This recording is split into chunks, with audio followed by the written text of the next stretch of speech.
आणि पुन्हा एकदा आपलं स्वागत. आपल्याला माहिती आहे की कशा प्रकारे महाआघाडीची सभा सुरू आहे, तिथे पुन्हा एकदा नेणारच आहोत.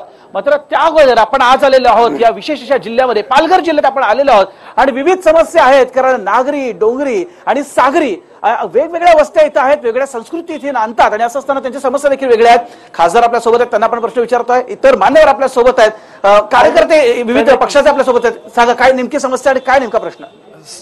समस्या एकदम ज्वलंत आहे. तारापूर अणुशक्ती प्रकल्पात चित्रालेला जे एक अत्यावश्यक सुविधाचं जे सुसज्ज असं हॉस्पिटल बनत आहे, त्या ठिकाणी अद्यापर्यंत ते काम सुरू न होता त्या ठिकाणी अडथळा एनपीसीएलने केलेला आहे. त्या पाठीमागे काय आपल्या इकडचे जे पेशंट आहेत ते त्यासाठी गुजरातला जात आहेत, तर हॉस्पिटल अद्याप का बनत नाहीये? नक्की हॉस्पिटल अजून का बनत नाही हा खूप मोठा प्रश्न आहे. गावीजी, मगाशी मी अभ्यास करताना एक गोष्ट लक्षात आली की अनेकांनी सांगितलं इथनं गुजरातला पेशंट जातो आणि तिथे खूप खूप लोड यायला लागलेला आहे. काय नेमकं कारण आहे? अद्ययावत हॉस्पिटल इथल्या भागासाठी बनायला हवं. आदिवासी बहुल हा सगळा परिसर आहे. असं असताना इथून मुंबईला जाणं तोपर्यंत जीव जातो पेशंटचा, इथून गुजरातला नेणं जीव जातो पेशंटचा. काहीतरी करावं लागेल खासदार म्हणून. एक तारापूर अणुशक्ती केंद्र तारापूरला जे प्राथमिक आरोग्य केंद्र आहे, मी नेहमी तेच सांगतो की मी आदिवासी विकास मंत्री असताना ती जागा आपण त्या ठिकाणी ताब्यात घेतली. दुर्दैवाने महसूल विभागाने त्यांनी जो प्रश्न विचारला तो बरोबर आहे. महसूल विभागाने त्या ठिकाणी एनपीसीएलने तारापूर अणुशक्ती केंद्राने हायकोर्टात आपल्या लोकल कोर्टामध्ये सिव्हिल कोर्टामध्ये ती केस दाखल केली आहे. महसूल विभागाने ज्या पद्धतीने त्यांनी बिल्डिंग करायला म्हणजे ज्या पद्धतीने त्यांनी बाजू मांडायला पाहिजे होती, दुर्दैवाने ते मांडू शकले नाही. काही टेक्निकल ग्राउंडवरती ते पेंडिंग आहे. परंतु आता त्या ठिकाणी कलेक्टरशी आमची बैठक झाली आणि त्याच्यामध्ये थांबा ना जरा 2 मिनिटं जरा बोलून घेऊ जरा. तर त्या ठिकाणी तो प्रश्न निकालीत लागेल. परंतु तो झाला तो उपजिल्हा रुग्णालयाचा प्रश्न झाला. या ठिकाणी खऱ्या अर्थाने जिल्हा ऐकून घ्या ना जरा एक मिनिट जरा पूर्ण. साहेबांनी सांगितलं की स्थलांतर थांबवलेलं आहे, परंतु आज सुद्धा पालघर गावामध्ये जाऊन बघा, बरेचसे आदिवासी लोक घरदार सोडून 8-8, 9-9 महिने आमच्या पालघरला त्या ग्राउंडवरती असतात. त्यांच्यासाठी यांनी काय केलंय? ते सुद्धा गरीब आदिवासी आहे आणि तुम्ही खासदार सुद्धा आदिवासी आहे. आदिवासी समाजासाठी तुम्ही काय उपाययोजना? एक मिनिट जरा मी बोलतो. मी उत्तर देतो. हे बघा गेल्या आपला बरं का, एक सगळ्यात महत्वाचं या जिल्ह्यामध्ये माझ्या अगोदर जे आम्ही खासदार झाले तेही आदिवासी होते. परंतु जेवढं या जिल्ह्याच्या विकासासाठी जेवढं राजेंद्र गावितने केलं एवढं कोणी केलं नाही. या जिल्ह्याच्या एक तुम्हाला सांगतो, थांबा ऐकून घ्या. 2 मिनिटं मला प्रश्न तुमच्या माहिती नाही, मला बोलू द्या ना जरा. मला एक मिनिटं बोलू द्या. या जिल्ह्याच्या विकासासाठी थांबा जरा 1 मिनिट. एकच मिनिट. या जिल्ह्याच्या खऱ्या अर्थाने विकास करायचा जर असेल, काम कोणीच केलं नाही. गावित साहेब, मला तुम्हाला सांगितलं पाहिजे की मला फक्त 5 वर्ष मी मागचा खासदार होतो 2009 ते 14. या 5 वर्षामध्ये मी जे प्रयत्न केले, डहाणूची लोकल सुरू करण्याचं काम मी केलेलं आहे. त्याच्यानंतर काम झालं की नाही आपण मित्र पक्षाला देखील माझ्या पत्रावर केलेलं आहे. त्याच्यानंतर विविध कॅम्प घेऊन मला एकच विविध कॅम्प घेऊन गोरगरिबांना नोकऱ्या देण्याचं काम आम्ही बहुजन विकास आघाडीच्या माध्यमातून केलेलं आहे. या ठिकाणी मला सांगितलं पाहिजे काही केलेलं नाही तुम्ही. हा मुद्दा खूप महत्वाचा आहे. इथे किती जणांना वाटतं, इथे ऐका इथे किती जणांना वाटतं की बुलेट ट्रेन आपल्यासाठी आहे आणि बुलेट ट्रेन खूप महत्वाची आहे? किती जणांना इथे वाटतं की बुलेट ट्रेन आवश्यक आहे? कोणाला वाटतं नको आहे बुलेट ट्रेन? हात वरती करा. एक मिनिट. का नको आहे बुलेट ट्रेन? नाही, ते गुजरातसाठी पाहिजे, आम्हाला महाराष्ट्राला नाही पाहिजे, गुजरातसाठी पाहिजे ते. पण प्रश्न असा आहे की इथे अनेकांच्या जमिनी घेतल्या गेलेल्या आहेत, काम त्याचं सुरू झालेलं आहे. बुलेट ट्रेनला विरोध आहे इथल्या सगळ्यांचा? विरोध आहे. बरं, विरोध इथल्या स्थानिकांचा विरोध आहे. गावीची मी तुमच्याकडे येतो कारण अनेकांनी तक्रार केलेली आहे की बुलेट ट्रेन आम्ही कुठे जाणार आहोत असं त्यांचं म्हणणं आहे. बोला. लोकप्रतिनिधी मला विचारायचं आहे की जी रस्त्याची बोला बोला तुम्ही बोला. लोकप्रतिनिधी विचारायचं आहे, रस्त्याची कामं आहे त्याच्यात अनियमितता झालेली आहे, अपहार झालेला आहे आणि तीर्थक्षेत्राचं काम आहे त्याच्यात अपहार झालेला आहे. जिल्हाधिकारी आणि बुलेट ट्रेनचा हे बघा. बुलेट ट्रेनचा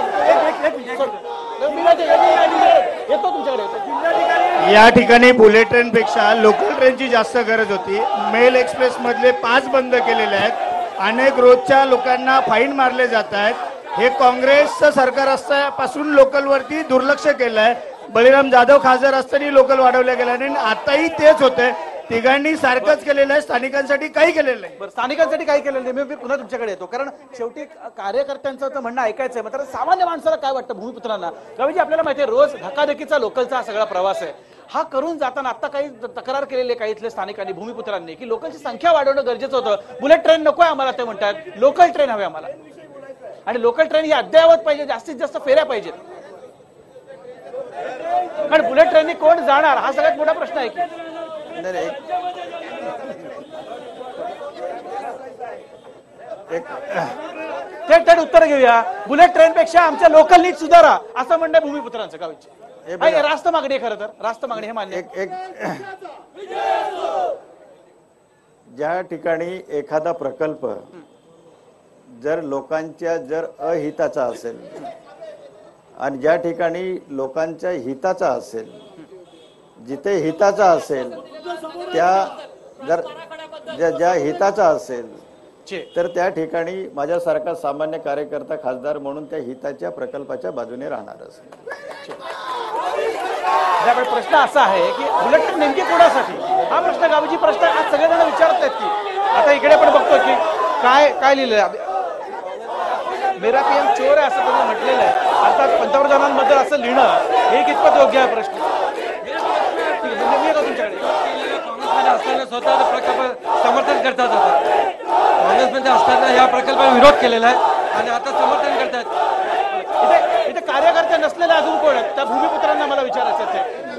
तुम्ही कार्यकर्ता कुठले पक्षाचे? वकील आहे. वकील आहे, वकील.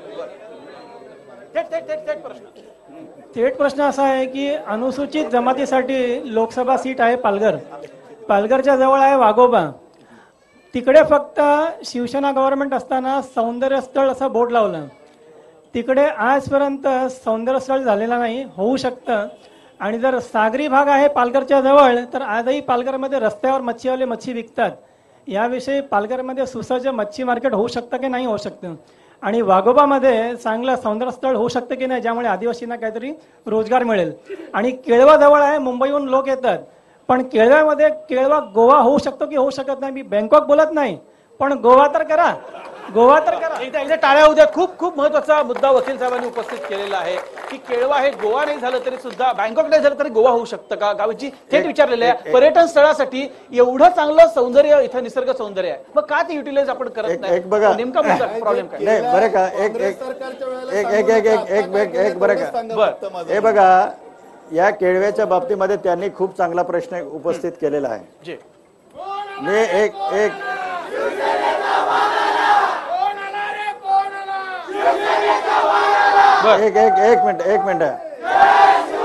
बरं का, एक मिनिट ऐकू तो आवाज पण आपण केळव्याच्या पर्यटनासाठी मी राज्यमंत्री असताना 13 कोटी रुपये दिलेले आहे. हे जग सगळं जग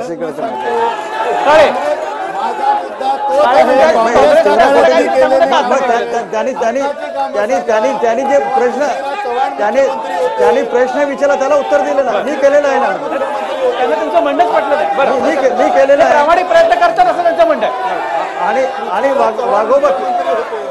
वाघोबा त्यांनी जो प्रश्न उपस्थित केला, अरे दोन मिनिटं जरा प्लीज जरा 2 मिनिटं. वाघोबाच्या याच्या पर्यटन स्थळाच्या बाबतीमध्ये 1,91,00,000 रुपये मी राज्यमंत्री असताना दिला होता. काँग्रेसच्या काळात जे त्याला इच्छाशक्ती लागते ना, माझ्या काँग्रेसच्या काळात दिलेला आहे. परंतु मी केलेलं आहे, ते सांगतो ना मी तुम्हाला. मला सांगा आतापर्यंत का झालं नव्हतं? सामान्य भूमिपुत्राचं असं म्हणणं आहे. सामान्य भूमिपुत्राचं म्हणणं आहे जे केलेलं आहे ते होऊ शकतं की नाही? जे केलेलं आहे ते सांगितलं. काही वेगळं करणार का? काही वेगळं करणार का? खासदार काँग्रेसच्या काळातली आकडेवारी देतात ते पण मान्य करतात की काँग्रेसच्याच काळात कामं कारण झालेली एवढं आहेत सगळं आणि निसर्ग तेच सौंदर्य आकडेवारी असताना देतात. ते आतापर्यंत त्याकडे का लक्ष दिलं तेच नाही? आकडेवारी देतात. हा, तीच सामान्य विकास आवाज कामं सांगतात. त्यांनीच मान्य केलं काँग्रेसच्याच काळात विकास कामं झाली आहेत पालघर जिल्ह्यामध्ये. मला सर्वात महत्वाचं विचारायचं आहे का, राज्यघटनेमध्ये शेड्यूल एक मिनिट शांत राहा. राज्यघटनेमध्ये शेड्यूल 5च्या प्रमाणे ट्रायबल ऍडवायझरी काउन्सिल निर्माण करायची असते. पालघर जिल्ह्यामध्ये ट्रायबल खासदार आहे.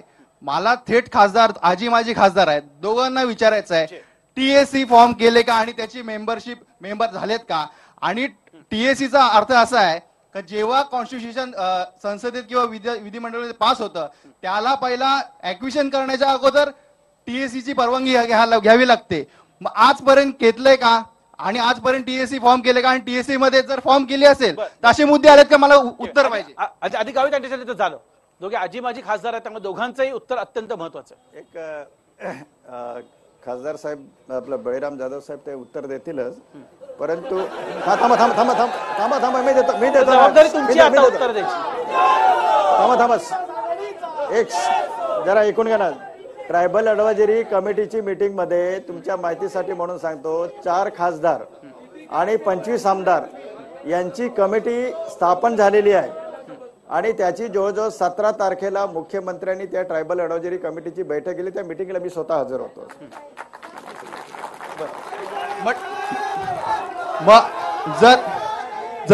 जर कौन्सिल तयार झाली असेल, जर रिलायन्स असून दे किंवा जे प्रकल्प आहेत मग तुम्ही कौन्सिल समोर आणलेत का आजपर्यंत. मग तसं ऍक्विशन घेणे जर लोकांच्या हितासाठी नसेल तर कौन्सिलने काय ऍडवायझरी केले याच्याबद्दल. हे बघा, या ट्रायबल ऍडवायझरी कमिटीमध्ये आदिवासींच्या जमिनींच्या हस्तांतरांचा प्रश्न जेव्हा उपस्थित झाला त्या ठिकाणी स्पष्टपणे सांगण्यात आलं की नॉट ए सिंगल म्हणजे काय माहिती 1 गुंठा सुद्धा जमीन बिगर आदिवासीला ती जमीन आदिवासींची घेता येणार नाही. अशा प्रकारे ट्रायबल ऍडवायझरी कमिटीमध्ये मी प्रश्न उपस्थित केला होता. आणि त्याच्यामुळे कसं माहिती आहे का की त्यामुळे जे आदिवासींच्या हितांचे जे प्रश्न आहे, आदिवासींच्या हितांचे प्रश्न आहे, जमीन घेता येणार नाही इंदिराजींनीच तेव्हा डिक्लेअर केलं होतं. त्याचा प्रश्न वेगळा आहे. इंदिराजींनी तो कायदा केलेला, त्याचा प्रश्न वेगळा आहे. आता कुठे गेला हा कायदा?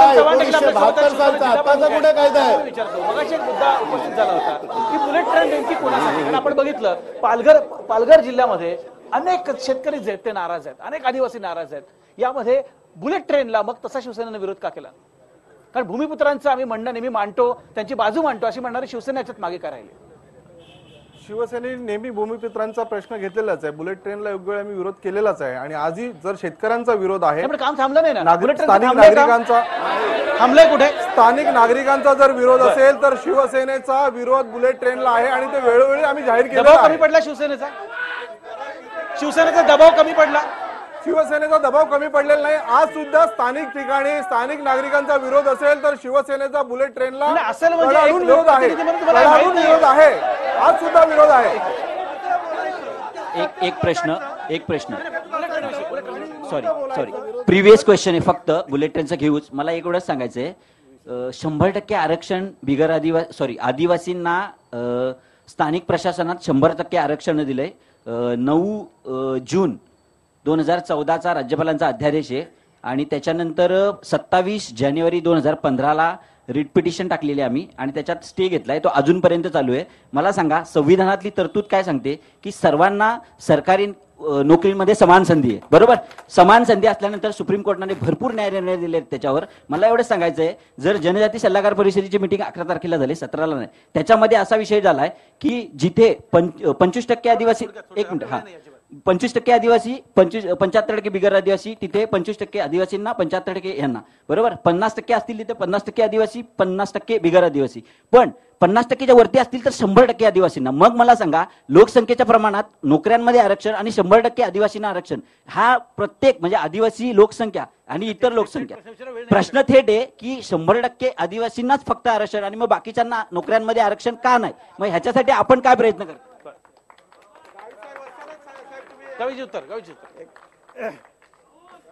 या ट्रायबल ऍडवायझरी कमिटीमध्ये त्या दिवशी मुख्यमंत्र्यांबरोबर चर्चा झाली. ओबीसी समाज असो किंवा अन्य समाज असो, तो काय आदिवासीचा दुश्मन नाही आहे. ज्या ठिकाणी आदिवासींची लोकसंख्या ही 50% पेक्षा जास्त असेल तर त्या ठिकाणी त्या लोकसंख्येनिहाय त्या ठिकाणी त्याला त्या ठिकाणी आरक्षण द्यावं असे त्या आपल्या 5व्या शेड्यूलमध्ये त्या ठिकाणी उल्लेख आहे. परंतु ज्या ठिकाणी 50% पेक्षा ट्रायबलची लोकसंख्या कमी असेल त्यानुसार लोकनिहाय आपलं लोकसंख्येनिहाय ओबीसी असेल अन्य कुठे असेल त्याला ते आरक्षण दिलं गेलं पाहिजे अशा प्रकारचा GR काढायचा त्या ठिकाणी मुख्यमंत्र्यांनी सुतोवाच केलेला आहे. त्याच्यामुळे आणि ती हायकोर्टात आपणच केस दाखल केल्यामुळे ती प्रलंबित आहे. त्याच्यामुळे ते कोणावरती त्या ठिकाणी यापुढे भविष्य काळामध्ये अन्याय होणार नाही. जाधव मला माहिती तुम्हाला बोलायचं मी एक छोटासा ब्रेक घेतोय आणि त्याच्यानंतर इतर भूमिपुत्र देखील आपल्या बरोबर आहे. कारण पालघर जिल्हा हा सध्या प्रकल्पांचा जिल्हा म्हणून उदयाला येऊ पाहतोय. मात्र हे प्रकल्प करत असताना आपण मुळावर उठलेलो आहोत का कोणाच्या हे मी या भूमिपुत्रांना विचारणार आहे अगदी छोट्याशा ब्रेक नंतर. आणि ब्रेक नंतर पुन्हा एकदा स्वागत. पालघर मधल्या या सगळ्या समस्यांविषयी आपण बोलतोय. मात्र एक प्रश्न खूप महत्वाचा लास्ट सेगमेंट आहे मी हे सगळ्यांना विचारणार आहे अगदी थोडक्यात. हा की जे देशाच्या प्रधानमंत्रीचा अपमान करणारे काँग्रेसचे कार्यकर्ते टी शर्ट घालून आले आम्ही त्यांचा जाहीर निषेध करतो. देशाचा अपमान करणारे लोक आहेत आणि या निषेध नक्कीच निषेध. माझा प्रश्न आहे एक प्रश्न असा आहे मोदी पंतप्रधान पुन्हा कोणाला हवेत? मोदी पंतप्रधान कोणाला हवेत परत? साधा प्रश्न. नमस्कार, मी हिंदवी पाटील आणि माझा प्रश्न असा आहे की पालघर पूर्व व पालघर पश्चिम याला जोडणारा उड्डाण पूल तयार होणार होता फाटक रेल्वे स्टेशन जवळ तर तो अजून का कार्यरत नाही आणि तसेच पालघर पूर्व येथे पाटाचे कालव्याचे काम झालेले आहे परंतु त्यामध्ये अजूनपर्यंत पाणी का नाही? आज बुलेट ट्रेन पेक्षा सुद्धा रेल्वेचं चौपदरीकरण हे फार महत्वाचा मुद्दा आहे आणि याकडे कोणाचंही लक्ष नाहीये. आज लोकल आमच्याकडे बहुजन विकास आघाडीच्या माध्यमातून